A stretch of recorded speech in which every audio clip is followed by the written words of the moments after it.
जब दानवीर कर्ण ने श्री कृष्ण से रोते हुए पूछा कि आखिर मेरा क्या दोष था, उसके बाद श्री कृष्ण ने क्या उत्तर दिया, आइए इस वीडियो में जानते हैं। मित्रों, महाभारत का युद्ध ऐसा भयावह युद्ध था जिसमें बहुत से दिग्गज और शक्तिशाली योद्धाओं ने कौरवों और पांडवों की तरफ से लड़ाई लड़ी और अपने प्राण त्याग दिए।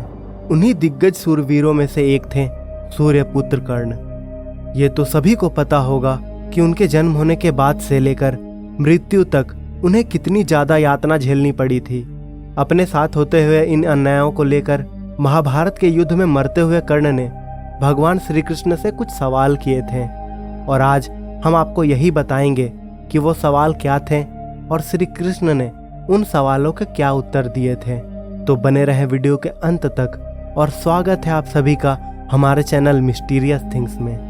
यदि आपने अभी तक हमारे इस चैनल को सब्सक्राइब नहीं किया तो अवश्य कर लें ताकि ऐसे ही वीडियो आप रोजाना देख सकें। तो आइए बढ़ते हैं वीडियो की तरफ और जानते हैं कि श्री कृष्ण ने कर्ण के प्रश्नों का क्या उत्तर दिया।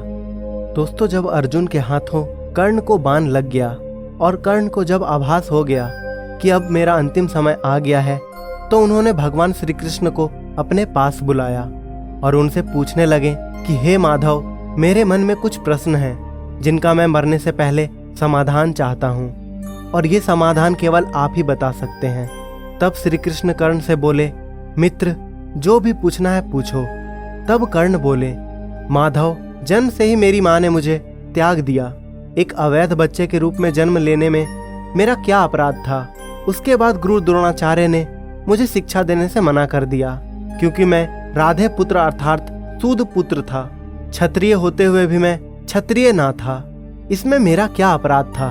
भगवान परशुराम ने मुझे सिखाया तो सही, परंतु श्राप दे दिया कि जिस वक्त मुझे उस विद्या की सर्वाधिक आवश्यकता होगी उस वक्त मैं उस विद्या को भूल जाऊंगा, क्योंकि उनके अनुसार मैं क्षत्रिय नहीं था। एक बार मुझसे एक गाय को बाण लग गया जिससे उसकी मृत्यु हो गई और उसके मालिक ने मुझे श्राप दिया जबकि मेरा कोई दोष नहीं था।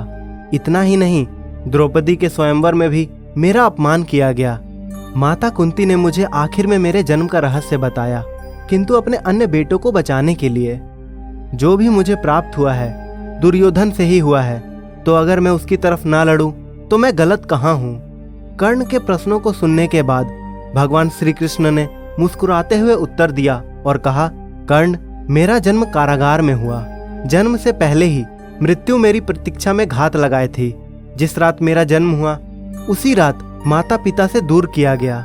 माधव ने आगे कहा, तुम्हारा बचपन खड्ग, रथ, घोड़े, मनुष्य और बाण के बीच उसकी ध्वनियों में बीता। मुझे ग्वालों की गौशाला मिली, गोबर मिला और खड़ा होकर चल भी नहीं पाया। उससे पहले ही कई प्राणघातक हमले झेलने पड़े। कोई सेना नहीं, कोई शिक्षा नहीं, लोगों से ताने ही मिले कि उनकी समस्याओं का कारण मैं हूँ। तुम्हारे गुरु जब तुम्हारे शौर्य की तारीफ कर रहे थे, मुझे उस उम्र में कोई शिक्षा भी नहीं मिली थी।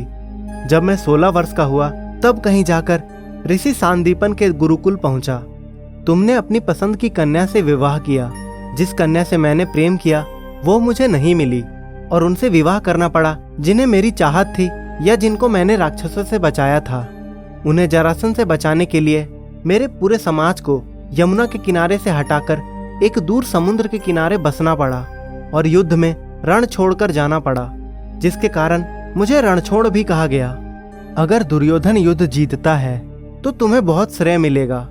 धर्मराज युधिष्ठिर अगर जीतते हैं तो मुझे क्या मिलेगा। मुझे केवल युद्ध और युद्ध से परिणाम हुई समस्याओं के लिए दोष दिया जाएगा। प्रभु ने आगे कहा, एक बात का ध्यान रहे कर्ण, हर किसी को जिंदगी चुनौतियां देती है। जिंदगी किसी के साथ भी न्याय नहीं करती। दुर्योधन ने अन्याय का सामना किया है तो युधिष्ठिर ने भी अन्याय भुगता है, परंतु सत्य धर्म क्या है यह तुम जानते हो। कोई बात नहीं अगर कितना ही अपमान हो, जो हमारा अधिकार है वह हमें ना मिल पाए। महत्व इस बात का है कि तुम उस समय उस संकट का सामना कैसे करते हो। दोस्तों, श्री कृष्ण ने कहा कि रोना बंद करो कर्ण, जिंदगी न्याय नहीं करती है। इसका मतलब यह नहीं होता कि तुम्हें अधर्म के पथ पर चलने की अनुमति है। तो दोस्तों, आपने जाना श्री कृष्ण और कर्ण के बीच का संवाद। अब आपको बताते हैं मृत्यु के दौरान सूर्यपुत्र कर्ण ने भगवान से क्या मांग की थी। जैसा कि सभी को ज्ञात है कि कर्ण एक दानवीर राजा था, जिसके कारण श्री कृष्ण ने कर्ण के आखिरी समय में भी उसकी परीक्षा ली और कर्ण से ब्राह्मण के रूप में दान मांगा। तब दानवीर कर्ण ने दान में अपने सोने के दांत तोड़कर भगवान श्री कृष्ण को दे दिए। इस दानवीरता से प्रसन्न होकर भगवान ने उन्हें वरदान मांगने को कहा। कर्ण ने वरदान के रूप में अपने साथ हुए अन्याय को याद करते हुए अपने अगले जन्म में उसके वर्ग के लोगों का कल्याण करने को कहा। दूसरे वरदान के रूप में श्री कृष्ण को जन्म अपने राज्य में लेने को कहा और तीसरे वरदान के रूप में अपना अंतिम संस्कार ऐसी जगह करने को कहा जिस धरती पर एक भी पाप न हुआ हो। भगवान ने कर्ण के सभी वरदानों का स्वीकार किया, परंतु तीसरे वरदान को लेकर प्रभु चिंता में आ गए और ऐसी जगह सोचने लगे जहां कोई पाप न हुआ हो। जिसके बाद संपूर्ण धरती पर ऐसे स्थान की खोज की गई, किंतु माधव को ऐसी कोई भी जगह नहीं मिली जहां पाप ना हुआ हो। परंतु मित्रों, श्री कृष्ण अपने वचन से बंधे हुए थे और फिर उनके हाथ ही एक ऐसा स्थान था जहां कोई पाप ना हुआ था। इसलिए कर्ण का अंतिम संस्कार भगवान ने अपने हाथों पर दुर्योधन के सहयोग से किया और कर्ण को दिए सभी वरदानों को पूरा किया। तो दोस्तों, इस तरह से दानवीर कर्ण का अधर्म का साथ देने के बाद भी भगवान श्री कृष्ण ने उनका अंतिम संस्कार कर उनको वीर गति के साथ बैकुंठ धाम भेजना पड़ा था।